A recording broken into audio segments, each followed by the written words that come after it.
বিশ্বকবি রবীন্দ্রনাথ ঠাকুরের একটি বিখ্যাত ছোট্ট কবিতা আজ আমি পাঠ করে শোনাব। এই কবিতাটি রচিত হয় ১৩৪১ সালে বৈশাখ মাসে শান্তিনিকেতনে। কবিতা পাঠিকা শুরু করছি।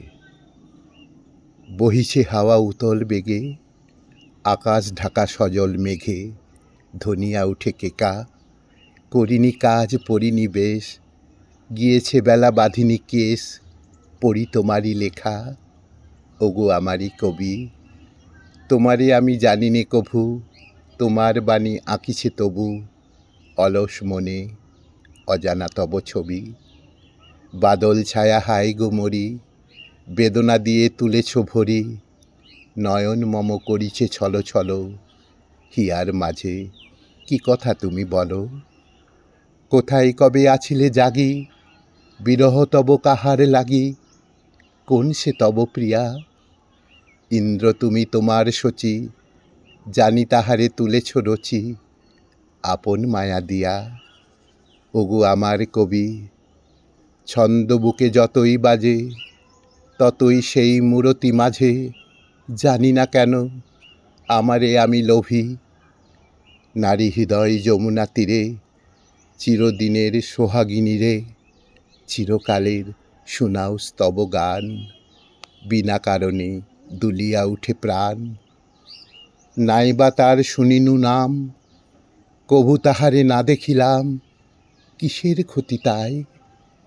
প্রিয়ারে তব যে নাহি জানে, জানে সে তারে তোমার গানে, আপন চেতনায়। ওগো আমার কবি, সুদূর তব ফাগুন রাতি, রক্তে মোর উঠিল মাতি, চিত্তে মোর উঠিছে পল্লবী। জেনেছ যারে তাহারও মাঝে, অজানা যেই সেই বিরাজে, আমি যে সেই অজানাদের দলে।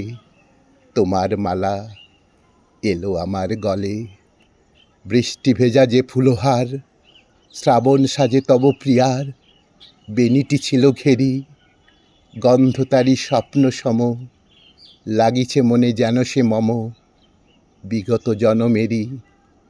ওগো আমার কবি, জানো না তুমি মৃদু কি টানে, আমারই এই লতা বিতানে, শুনায়েছিলে করুণ ভৈরবী।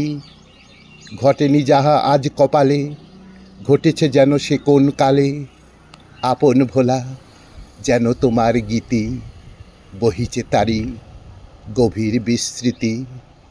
আপন ভোলা যেন তোমার গীতি, বহিছে তারি গভীর বিস্মৃতি।